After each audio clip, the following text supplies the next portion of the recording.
तो वर्गात नेहमी पहिलाच कसा येतो? लहानपणी खूप आश्चर्य वाटतं की प्रत्येक परीक्षेत हा मुलगा वर्गात पहिला कसा येतो?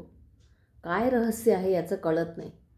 पहिला येतो दरवेळेला हे बघून जेलसी पण होते आणि असं वाटतं की या यशाचा आनंद आपल्याला मिळत नाही.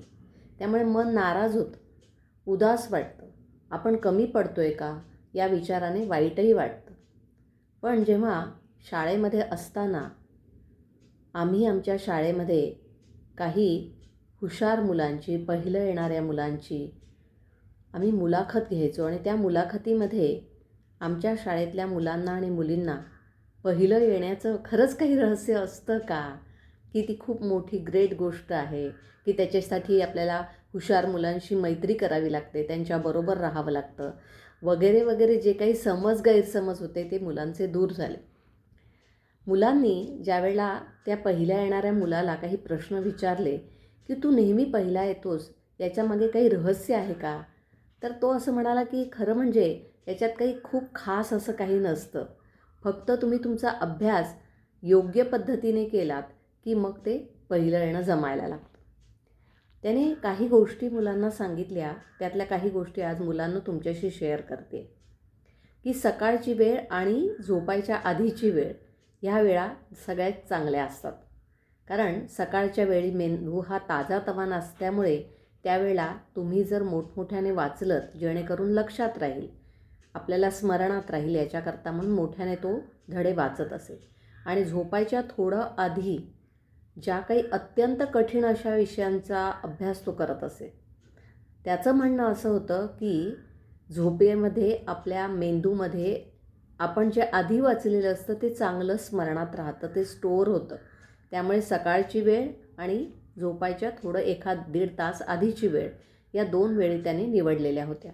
त्याच्या मते आपला मेंदू झोपेतसुद्धा चांगलं काम करतो, अर्थातच हे सिद्ध झालेलंच आहे. तसंच सर आणि मॅडम ज्यावेळेला शिकवतात त्यावेळेला माझं पूर्ण लक्ष, माझा पूर्ण फोकस त्यांच्या शिकवण्यावर असतो.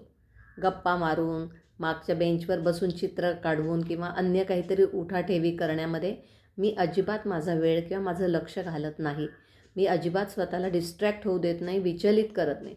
त्यामुळे होतं काय की ज्यावेळेला शिक्षक शिकवतात ते शिकवण्यामध्ये मी छान रमतो आणि जवळजवळ अर्ध्याच्या वर धडा माझा वर्गातच तयार होऊन जातो.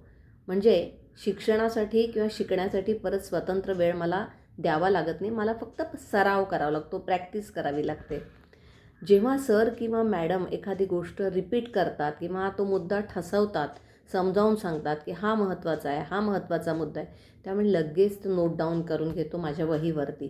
कारण हा मुद्दा किंवा हे जे काही मुद्दे जे वारंवार सांगितले जातात, रिपीट केले जातात, ते मुद्दे त्या धड्यामधली अत्यंत महत्त्वाचे असे मुद्दे किंवा इम्पॉर्टंट पॉईंट्स असतात. मी माझ्या आन्सर पेपरमध्ये माझ्या काय चुका झाल्या आहेत, माझ्या ॲक्टिव्हिटी शीट्समध्ये काय चुका झाल्या आहेत, होमवर्कमध्ये काय चुका झाल्या आहेत, कारण त्याच्याखाली अंडरलाईन केलेलं असतं, त्या चुका तिथे लिहून दिलेल्या असतात.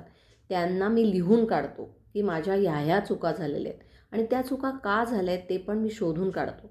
कारण कोणती चूक झाली तर त्याच्यामागे कारण असतं.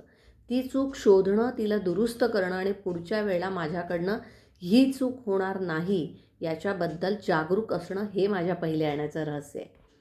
होतं काय की बऱ्याचशा मुलांना असं वाटतं की आपण फक्त लेखन केलं म्हणजे रायटिंग केलं, होमवर्कच्या वह्या कंप्लीट केल्या, एसे बुक कंप्लीट केली किंवा प्रोजेक्ट कंप्लीट केले, ॲक्टिव्हिटी शीट्स कंप्लीट केल्या म्हणजे लेखन केलं की झाला अभ्यास असं खूप मुलांना वाटतं.